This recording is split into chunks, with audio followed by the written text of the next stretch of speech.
Okay, ಈ ಬಾಲಕ Nikhil dengue ಜ್ವರದಿಂದ ಬಳಲ್ತಾ ಇದ್ದ. ಸೆಪ್ಟೆಂಬರ್ 11ನೇ ತಾರೀಕು ವಿಮ್ಸ್ ಆಸ್ಪತ್ರೆಗೆ ದಾಖಲು ಮಾಡ್ತಾರೆ ಅವರ ಪೋಷಕರು. ಸಿರುಗುಪ್ಪ, ಬಳ್ಳಾರಿಯ ಸಿರುಗುಪ್ಪದ ಮಹೇಶ್ ಮತ್ತು ಈರಮ್ಮ ದಂಪತಿಯ ಪುತ್ರ. ಡೆಂಗ್ಯೂ ವಿಚಾರಕ್ಕೆ ಅಡ್ಮಿಟ್ ಮಾಡಿಕೊಂಡವರು ಮಗುವನ್ನು ವೆಂಟಿಲೇಟರ್ನಲ್ಲಿ ಇಟ್ಟಿದ್ರ. ಕರೆಂಟ್ ಹೋದಾಗ ಮಗು ಮೃತಪಡುತ್ತೆ ಅಂತಂದರೆ ಕರೆಂಟ್ ಹೋಗೋದಕ್ಕೂ ಮಗು ಮೃತಪಡೋದಕ್ಕೂ ಏನು ಸಂಬಂಧ ಅಂತಕ್ಕಂಥ ಪ್ರಶ್ನೆಗಳು ಬರುತ್ತೆ. ಆದರೆ ಘಟನೆ ನಡೆದಿರೋದು, ಮಗು ಸತ್ತಿರೋದು ಅವತ್ತೇನೆ, ಮೊನ್ನೆನೇ. ಈ ಬಗ್ಗೆ ಮತ್ತಷ್ಟು ಮಾಹಿತಿ ನನ್ನ ಕೊಲೀಗ್ ನವೀನ್ ಅವರಿಂದ ಪಡ್ಕೊಳ್ತೀನಿ. ನವೀನ್, ಈ ಬಾಲಕ ನಿಖಿಲ್, ಈತನಿಗೆ ಇದ್ದ ಕಂಪ್ಲೇಂಟ್ ಅಂತಂದರೆ ಈತನಿಗೆ ಡೆಂಗ್ಯೂ ಬಂದಿತ್ತು, ಜ್ವರ ಅಂತಂದ್ಬಿಟ್ಟು. ಡೆಂಗ್ಯೂ ಬಂದರೆ ICUನಲ್ಲಿ ಇಟ್ಕೋತಾರೆ, ಇಲ್ಲ ಅಂತಲ್ಲ. ಬಟ್ ಅದು ವೆಂಟಿಲೇಟರ್ನಲ್ಲಿ ಇಟ್ಟಿದ್ರ. ಕರೆಂಟ್ ಹೋಗೋದಕ್ಕೂ ಈ ಮಗುವಿನ ಸಾವಿಗೂ ಸಂಬಂಧ ಇದೆಯಾ? ಏನು ಹೇಳ್ತಾರೆ ವೈದ್ಯಾಧಿಕಾರಿಗಳು ಅಂತ? ಅರವಿಂದ್, ಎಲ್ಲೋ ಒಂದು ಕಡೆಗೆ ಸಾಕಷ್ಟು ಗೊಂದಲವನ್ನು ಸೃಷ್ಟಿಯನ್ನ ಮಾಡ್ತಿರುವಂಥದ್ದು. ವಿಮ್ಸ್ನ ಕಳೆದ 3-4 ದಿನಗಳಿಂದಲೂ ಕೂಡ ಸಾವಿನ ಸರಣಿ ಮುಂದುವರಿತಾ ಇದೆ. ಹೀಗಾಗಿ ಒಂದೊಂದೇ ಪ್ರಕರಣಗಳು ಈಗ ಬೆಳಕಿಗೆ ಬರ್ತಿರುವಂಥದ್ದು. ಪ್ರಮುಖವಾಗಿ ಮನೋಜ್, ಚಿಟ್ಟಮ್ಮ ಮತ್ತು ಮೌಲಾ ಹುಸೇನ್ ಅನ್ನೋರು 3 ಜನ ಸಾವಿಗೀಡಾಗ್ತಾರೆ. ಅದಾದ ಬಳಿಕ ಮನೋಜ್ ಕೂಡ ಅಸುನೀಗಿರುವಂಥದ್ದು. ಈಗ ನಿಖಿಲ್ ಅಂತ 8 ವರ್ಷದ ಬಾಲಕ ಅಸುನೀಗಿದ್ದಾನೆ ಅನ್ನುವಂಥ ಆರೋಪ ಕೇಳಿ ಬರ್ತಿರುವಂಥದ್ದು. ಅವರ ತಂದೆ ತಾಯಿಗಳು ಹೇಳೋ ಪ್ರಕಾರ ಪೀಡಿಯಾಟ್ರಿಕ್ ವಾರ್ಡ್ನಲ್ಲಿ ನನ್ನ ಮಗನನ್ನು ದಾಖಲು ಮಾಡಲಾಗಿತ್ತು. 8 ವರ್ಷದ ನಿಖಿಲ್ ಡೆಂಗ್ಯೂದಿಂದ ಬಳಲ್ತಾ ಇದ್ರು. ಆದರೆ ಆತನಿಗೂ ಕೂಡ ವೆಂಟಿಲೇಟರ್ನ ವ್ಯವಸ್ಥೆಯನ್ನ ಮಾಡಲಾಗಿತ್ತು. ಪೀಡಿಯಾಟ್ರಿಕ್ ವಾರ್ಡ್ನಲ್ಲೂ ಕೂಡ ವಿದ್ಯುತ್ತಿನ ಸಮಸ್ಯೆ ಉಂಟಾಗಿತ್ತು. ಹೀಗಾಗಿ ನನ್ನ ಬಾಲಕ ಸತ್ತೋಗಿದ್ದಾನೆ ಅನ್ನುವಂಥ ಆರೋಪವನ್ನ ನಿಖಿಲ್ನ ತಂದೆ ತಾಯಿಗಳು ಮಾಡ್ತಾ ಇರುವಂಥದ್ದು.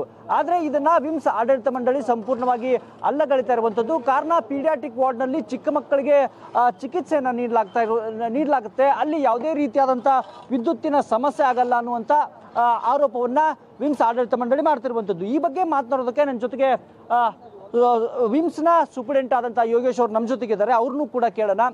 ಸರ್, ಪೀಡಿಯಾಟ್ರಿಕ್ ವಾರ್ಡ್ನಲ್ಲಿ ಆ ರೀತಿ ವಿದ್ಯುತ್ತಿನ ಸಮಸ್ಯೆ ಆಗಿದೆಯಾ? ಏನಾಗಿದೆ ಸರ್ ನಿಖಿಲ್ ಅನ್ನೋ ಹುಡುಗನಿಗೆ? ಪೀಡಿಯಾಟ್ರಿಕ್ ವಾರ್ಡ್ನಲ್ಲಿ ವಿದ್ಯುತ್ತಿನ ಯಾವುದೇ ಸಮಸ್ಯೆ ಆಗಿಲ್ಲ. ಅಲ್ಲಿ 500 kV ಜನರೇಟರ್ ಬ್ಯಾಕಪ್ ಇದೆ. ಮತ್ತು ನಿಖಿಲ್ ಅನ್ನೋ ಪೇಷಂಟು ಡೆಂಗು ಫೀವರಿಂದ ಸತ್ತಿದ್ದು. ಇದಕ್ಕೆ ಯಾವುದು ರಿಲೇಟೆಡ್ ಇಲ್ಲ. ಅಲ್ಲ, ಅವರ ತಂದೆ ತಾಯಿಗಳು ಹೇಳ್ತಾ ಇರೋದು ಡೆಂಗ್ಯೂದಿಂದನೇ ಸತ್ತಿದ್ದು ನಿಜ. ಆದರೆ 2-3 ಗಂಟೆಗಳ ಕಾಲ ನಮಗೆ ವಿದ್ಯುತ್ ಸರಬರಾಜು ಇರಲಿಲ್ಲ ಅನ್ನುವಂಥ ಆರೋಪವನ್ನು ಮಾಡ್ತಾ ಇದ್ದಾರೆ. ಇಲ್ಲ, ವಿದ್ಯುತ್ ಸರಬರಾಜು ಅಲ್ಲಿ ಇದೆ. ಅಲ್ಲಿ ಏನು ತೊಂದರೆ ಇಲ್ಲ. ವಿದ್ಯುತ್ ಸರಬರಾಜು ತೊಂದರೆ ಆಗಿಲ್ಲ. ಅಲ್ಲಿ ಯಾವುದೇ ರೀತಿ ಇಲ್ಲ, ಆಗಿಲ್ಲ, ತೊಂದರೆ ಆಗಿಲ್ಲ. ಅಂದ್ರೆ ಯಾಕೆ ಮಕ್ಕಳು ಹೆತ್ತವ್ರು ಯಾಕೆ ಈ ಆರೋಪ ಮಾಡ್ತಾ ಇದ್ದಾರೆ ಸರ್? ಅದು ಸುಳ್ಳು ಆರೋಪ. ಅಲ್ಲ, ಯಾಕೆ ಮಾಡ್ತಾ ಇದ್ದಾರೆ? ಇಲ್ಲ, ಯಾಕೆ ಮಾಡ್ತಾರೆ ಅಂತ ನಮಗೆ ಗೊತ್ತಿಲ್ಲ. ಅದು ಸುಳ್ಳು ಆರೋಪ ಮಾಡ್ತಾ ಇದ್ದಾರೆ ಅಂತ ಅಷ್ಟೇ ಹೇಳ್ಬಲ್ಲೆ ನಾವು. ಇದು ಆರೋಪ ಸುಳ್ಳು? ಆರೋಪ ಸುಳ್ಳು, ಖಂಡಿತ ಸುಳ್ಳು. ಅಲ್ಲಿ ಯಾವುದೇ ರೀತಿಯಾದಂಥ ವಿದ್ಯುತ್ ಸಮಸ್ಯೆ ಆಗಿರಲಿಲ್ಲ. ಓಕೆ, ಇದು ಸೂಪರಿಂಟೆಂಡೆಂಟ್ ಆದಂತಹ ಯೋಗೇಶ್ ಅವರ ಮಾತು. ಇನ್ನು ಗಂಗಾಧರ್ ಗೌಡರು ನಮ್ಮ ಜೊತೆಗಿದ್ದಾರೆ. ಅವ್ರನ್ನೂ ಕೂಡ ಕೇಳೋಣ. ಸರ್, ನಿಖಿಲ್ ಅನ್ನೋ ಹುಡುಗ ಮತ್ತೊಂದು ಸತ್ತೋಗಿದ್ದಾನೆ ಅಂತ ಆರೋಪ ಮಾಡ್ತಾ ಇದ್ದಾರೆ. ಅದು ಏನು ಸರ್? ಹುಡುಗ ಡೆಂಗು ಆಗ್ಬಿಟ್ಟು ಡೆಂಗುವಿಂದ ತೀರ್ಕೊಂಡಿರೋದು. ಅದು ಈ ಘಟನೆಗೂ ಅದಕ್ಕೂ ಯಾವುದೇ ರೀತಿಯಾದ ಸಂಬಂಧ ಇಲ್ಲ. ಅದು ಆ ಮಗು ಇದ್ದಿದ್ದು ಪೀಡಿಯಾಟ್ರಿಕ್ಸ್ ವಾರ್ಡಲ್ಲಿ. ಅಲ್ಲಿ ವಿದ್ಯುತ್ ಸರಬರಾಜಿಂದ ಏನೂ ತೊಂದರೆ ಇಲ್ಲ.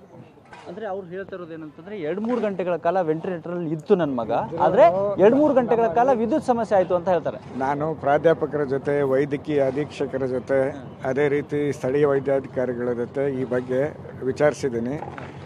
ವಿಚಾರಿಸಿದ್ರೂ ಅಲ್ಲಿ ಯಾವುದೇ ರೀತಿಯ ವಿದ್ಯುತ್ ತೊಂದರೆ ಉಂಟಾಗಿಲ್ಲ ಅಂತ ಅವರು ಸ್ಪಷ್ಟವಾಗಿ ಹೇಳಿದ್ದಾರೆ. ಇದು ಅವರು ಆರೋಪ ಮಾಡ್ತಾ ಇರೋದು ವಾಸ್ತವತೆಗೆ ದೂರವಾದ್ದು. ಇದರ ಬಗ್ಗೆ ನಾನು ಮಾನ್ಯ ಜಿಲ್ಲಾಧಿಕಾರಿಗಳ ಜೊತೆ ಮಾತಾಡಿ ಈ ರೀತಿ ವಿಡಿಯೋಗಳನ್ನ ಹರಿಬಿಡ್ತಾ ಇರೋರ ಬಗ್ಗೆ, ವಿಶೇಷವಾಗಿ ನಕಲಿ ವಿಡಿಯೋಗಳನ್ನ ಯಾವಾಗ ರೆಕಾರ್ಡ್ ಮಾಡಿರೋದನ್ನ ಈಗ ಹರಿಬಿಡ್ತಾ ಇರೋರ ವಿರುದ್ಧ ಒಂದು ತನಿಖೆ ಮಾಡಿಸೋದಕ್ಕೆ ನಾನು ಅವ್ರನ್ನ ಕೋರ್ತಾ ಇದ್ದೀನಿ. ಸರ್, ನಂತರ ಪ್ರಮುಖವಾಗಿ ಈ ಸರ್ಕಾರ ಆದೇಶ ಮಾಡಿದ ಮೇಲೆ ಈ ರೀತಿಯಾದಂಥ ವಿಡಿಯೋಗಳು ಬರ್ತಾ ಇದ್ದಾವೆ, ಹೇಗೆ ಸರ್? ಹೌದು, ಈಗ ನಿನ್ನೆ ಸರ್ಕಾರ ಈಗ ಪರಿಹಾರ ಘೋಷಿಸಿದ ನಂತರ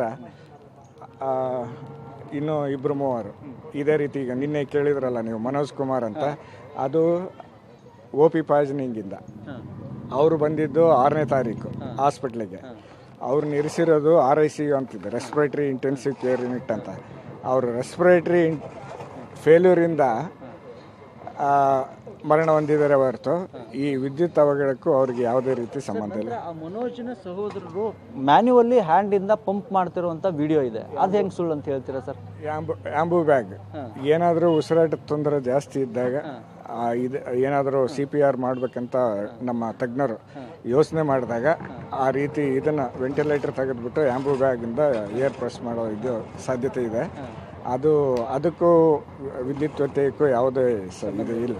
ನಮ್ಮ ವೆಂಟಿಲೇಟರಲ್ಲಿ, ಎಲ್ಲ ವೆಂಟಿಲೇಟರಲ್ಲೂ 2 ತಾಸು ಬ್ಯಾಟ್ರಿ ಬ್ಯಾಕಪ್ ಇರುತ್ತೆ. ಅಂದರೆ ವಿದ್ಯುತ್ ವ್ಯತ್ಯಯ ಆಗಿಲ್ವಾ ಅಂತೀರಾ, ಹೆಂಗೆ ಸರ್? ವಿದ್ಯುತ್ ವ್ಯತ್ಯಯ ಉಂಟಾಗಿರೋದು ಕೇಬಲ್ ಬ್ಲಾಸ್ಟ್ ಆಗಿರೋದನ್ನ ಅಂಡರ್ಗ್ರೌಂಡ್ ಕೇಬಲ್ ಬ್ಲಾಸ್ಟ್ ಆಗಿದೆ. ಈಗ ನೀವೇ ನೋಡ್ತಾ ಇದ್ದೀರಿ, ಅದನ್ನು ರೀಪ್ಲೇಸ್ ಮಾಡ್ತಾ ಇದ್ದಾರೆ. ಇನ್ನು 1 ತಾಸಲ್ಲಿ ಆ ICUಗೆ ವಿದ್ಯುತ್ ಸಂಪರ್ಕ ಏರ್ಪಾಡು ಮಾಡ್ತಾ ಇದ್ದಾರೆ. ಅದಾದ ನಂತರ ಮತ್ತೆ ಪೇಷಂಟ್ಗಳನ್ನು ಪುನಃ ಇಲ್ಲಿ ಅಡ್ಮಿಟ್ ಮಾಡ್ತಾ ಇದ್ದಾರೆ. ಅರವಿಂದ್, ಇದು ಹೇಳ್ತಾ ಇರುವಂಥದ್ದು, ಇದು ವಿಮ್ಸ್ನ ಆಡಳಿತ ಮಂಡಳಿ ಹೇಳ್ತಿರುವಂಥದ್ದು ಕೇವಲ 3 ಜನರು ಮಾತ್ರ ವಿದ್ಯುತ್ ಅವಘಡದಿಂದಾಗಿ ಸಾವನ್ನು ಸಂಭವಿಸಿರುವಂಥದ್ದು. ನಿಖಿಲ್ನ ಸಾವಿಗೂ ವಿದ್ಯುತ್ ಅವಘಡಕ್ಕೂ ಯಾವುದೇ ರೀತಿಯಾದಂಥ ಸಂಬಂಧ ಇಲ್ಲ ಅನ್ನುವಂಥದ್ದು ವಿಮ್ಸ್ ಆಡಳಿತ ಮಂಡಳಿಯ ಸ್ಪಷ್ಟನೆ. Aravind, okay, thank you. ತಮ್ಮ ಎಲ್ಲ ಮಾಹಿತಿಗಾಗಿ ನವೀನ್, ಧನ್ಯವಾದ.